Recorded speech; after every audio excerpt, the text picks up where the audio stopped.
Last ಕ್ಲಾಸಲ್ಲಿ ನಾವು transitive, intransitive and ಡೈಟ್ರಾನ್ಸಿಟಿವ್ ನೋಡಿದ್ವಿ.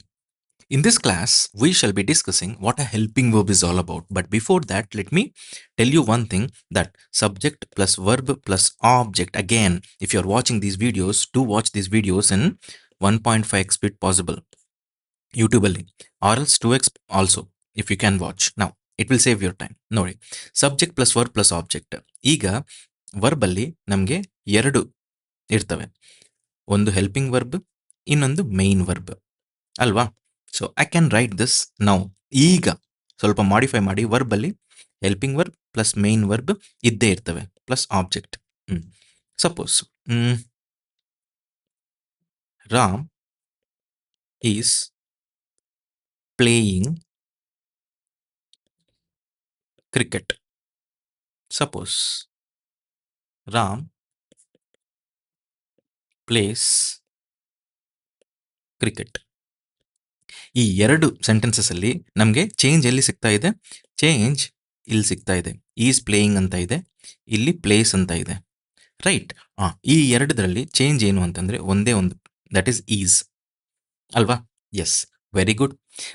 ನಾವು I will tell you one thing, that ಈ ಸೆಂಟೆನ್ಸ್ ಕರೆಕ್ಟೇ, ಈ ಸೆಂಟೆನ್ಸ್ ಕರೆಕ್ಟೇ. ಈ ಸೆಂಟೆನ್ಸ್ ಅಲ್ಲಿ plays is the main verb, ಇಲ್ಲೂ playing is a main verb, but for this helping verb is getting attached. So if in a sentence, if what is this, main verb is there, or actually this is a main verb is there, then it acts as a main verb. Actually this is an action verb alva. Action verb acts as a main verb. In a sentence, if helping verb plus action verb is there, then action verb is the main verb. If only helping verb is there, then helping verb is the main verb. ಇದು ನಿಮಗೆ confusion. ಇದು next classes ಅಲ್ಲಿ ಹೇಳ್ತೀನಿ, what are modals, what are auxiliary verbs ಅಂತ. But prior to that we need to know what a helping verb is all about, right? ನಾವು discuss ಮಾಡಿದ್ವಿ, helping verb is again verb ಅಲ್ಲಿ ನಮಗೆ action ಹೇಳೋದು, state ಹೇಳೋದು.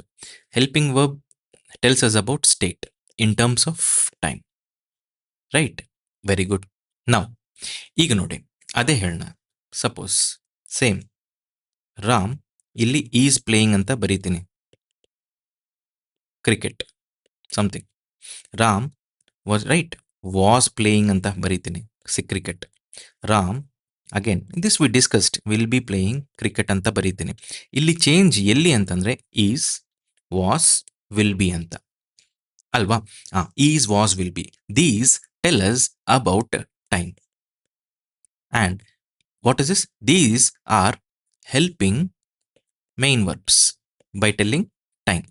ಹೇಗೆ, ಯಾವ ಕಾಲದಲ್ಲಿ ಈ ಆಕ್ಷನ್ ಆಗಿದೆ ಅಂತ, ಪ್ಲೇಯಿಂಗ್, ರೈಟ್? ಪ್ರೆಸೆಂಟ್ ಅಲ್ಲಿ ಆಗಿದೆಯಾ, ಪಾಸ್ಟ್ ಅಲ್ಲಿ ಆಗಿದೆಯಾ, ಫ್ಯೂಚರ್ ಅಲ್ಲಿ ಆಗಿದೆಯಾ? ಯಾಕೆಂದ್ರೆ ನಾವು ಟೈಮ್ ಬಗ್ಗೆ ಮಾತಾಡಬೇಕು ಅಂತಂದ್ರೆ how many different time lines can we, what is this, differentiate ಅಂತ ನಿಮ್ಗೆ ಗೊತ್ತಾಗಬೇಕು. ಟೈಮ್ ಇದೆ ಒಂದು, ಈಗ ನಾವು ಮಾತಾಡ್ತಾ ಇದೀವಿ ಅಂತಂದಾಗ we can tell that this is a present time, present tense. Present tense ಮುಂದೆ ಆಗಿರೋದೇನು? Past tense. ಪ್ರೆಸೆಂಟ್ ಆದ್ಮೇಲೆ ನಾಳೆ ಏನು ಬರೋದು? ಫ್ಯೂಚರ್. ಇದನ್ನ ಇಷ್ಟು ಬಿಟ್ಟು ನೀವು ವಾಟ್ ಇಸ್ ದಿಸ್ ಟೈಮ್ನ ಕ್ಲಾಸಿಫೈ ಆರ್ ಡಿವೈಡ್ ಮಾಡೋಕ್ಕಾಗತ್ತಾ? ಆಗಲ್ಲ. ಸೊ ಪಾಸ್ಟ್ನ ಹೇಳಕ್ಕೆ ನಾವು ವಾಸ್ ಅಂತ ಹೆಲ್ಪಿಂಗ್ ವರ್ಬ್ ಯೂಸ್ ಮಾಡ್ತೀವಿ, ವಾಸ್ ಆರ್ ವರ್ ಅಂತ.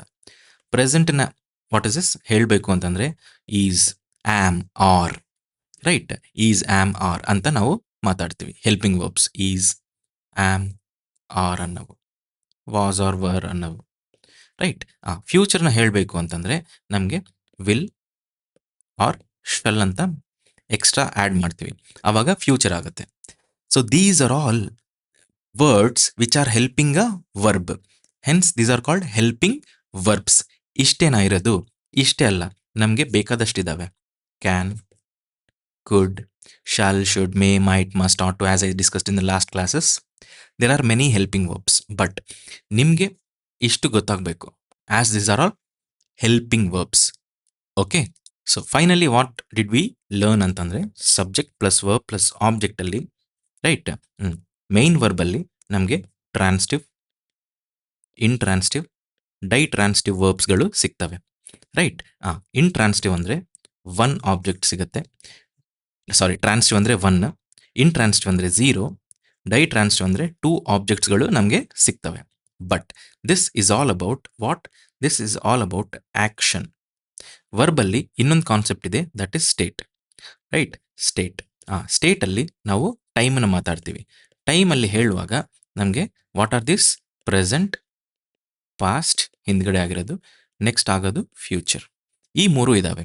ಇವನ್ ಹೇಳಕ್ಕೆ time what do we use? We use helping verbs, right. What are all these helping verbs? As I told you, there are be forms, do forms, have forms. What are all these ಅಂತ ನಾವು later ಕ್ಲಾಸಸ್ಸಲ್ಲಿ ನೋಡೋಣ. ಇದೊಂದೇ ಅಲ್ಲ, have forms, be forms, do forms, have forms ಎಲ್ಲ ನಮಗೆ ಬೇಕಾದಷ್ಟು ಮಾಡೆಲ್ಗಳು ಇದ್ದಾವೆ, right. As a discussed, can, could, shall, should, may, might, must, ಈ ಥರ ಇವೆಲ್ಲ ಏನು ಅಂತ ತಿಳ್ಕೊಬೇಕು. But before that you have to have a basic idea why are these helping verbs ಬರ್ತಾ ಇರೋದು. ಜಾಸ್ತಿ ಜನಕ್ಕೆ ಗೊತ್ತಾಗಲ್ಲ, ರೈಟ್. ವರ್ಬಲ್ಲಿ ನಮಗೆ ಆ್ಯಕ್ಷನ್ ನೋಡುವಾಗ ಇದು, ಸ್ಟೇಟ್ ನೋಡುವಾಗ ಇವು, ಈ ಥರ ಬರೋದು. And these are all logical, okay. ಮ್ಯಾಥಲ್ಲಿ 1+1=2 ಹೆಂಗಿದೆಯೋ ಹಂಗೆ ಗ್ರಾಮರಲ್ಲೂ ನಿಮಗೆ ಟೈಮ್ ಹೇಳಿಲ್ಲ ಅಂತಂದರೆ ನೋಡಿ ಒಂದ್ಸಲ. ಈಗ ನೀವು what is this? You are learning are you are listening, right. ಈ ವಿಡಿಯೋ ನೋಡ್ತಾ ಇದ್ದೀರಾ, ಪ್ರೆಸೆಂಟು.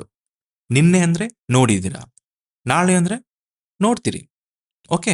ಸೊ ಫ್ಯೂಚರಲ್ಲಿ ನೋಡ್ತೀನಿ ಅಂತ ನೀವು ಹೇಳ್ಬೋದು. But one thing is for sure, ಈಗ ನಾನು ನೋಡಿದ್ದೀನಿ, ನೋಡ್ತಾ ಇದ್ದೀನಿ ಅಂತ ನೀವು ಲಾಸ್ಟಲ್ಲಿ ಒಂದು ಮಾತು ಹೇಳ್ತಿರಲ್ಲ, ನೋಡಿದ್ದೀನಿ ಅಂತ, ನೋಡ್ತಾ ಇದ್ದೀನಿ ಅಂತ, ಅದು ಟೈಮ್ ಹೇಳಿಲ್ಲ ಅಂತಂದರೆ ನಿಮಗೆ ಸೆಂಟೆನ್ಸೇ ಕಂಪ್ಲೀಟ್ ಆಗಲ್ಲ, ಅನ್ಸಲ್ಲ, right. If you don't tell time in verb, ನಮ್ಮ ಕನ್ನಡದಲ್ಲಿ, ಇಂಡಿಯನ್ ಲ್ಯಾಂಗ್ವೇಜಸಲ್ಲಿ ವರ್ಬ್ ಒಂದೇ ಮಾತಲ್ಲಿ ನಾವು ಚೇಂಜಸ್ ಮಾಡಿ ಪಾಸ್ಟ್, ಪ್ರೆಸೆಂಟ್, ಫ್ಯೂಚರ್ನ ಹೇಳ್ತೀವಿ. ಮಾಡಿದ್ದೀನಿ, ಮಾಡ್ತಾ ಇದ್ದೀನಿ, ಈ ಥರ.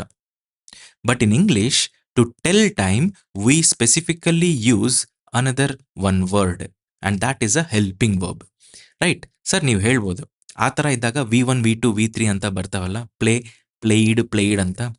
ಅಲ್ಲಿ V2 ಅಂತ, ಪ್ಲೇಯ್ಡ್ ಅಂತ ಹೇಳಿದ ತಕ್ಷಣ I will B getting what is this V2 ಅಂತ ಪಾಸ್ಟ್ ಅಂತಲ್ವಾ. ಆವಾಗ ಹೆಲ್ಪಿಂಗ್ ವರ್ಬ್ಸ್ ಯಾಕೆ? ಕೆಲವ್ರಿಗೆ ಡೌಟ್ ಬರುತ್ತೆ. Don't worry, I am here. I will be telling those in the later concepts when I tell you about sentences, right.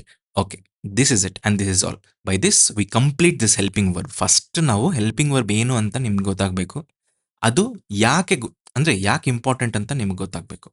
ಹೇಳಿದ್ದೀನಿ. That's it. Let me meet you in the next video. Take care.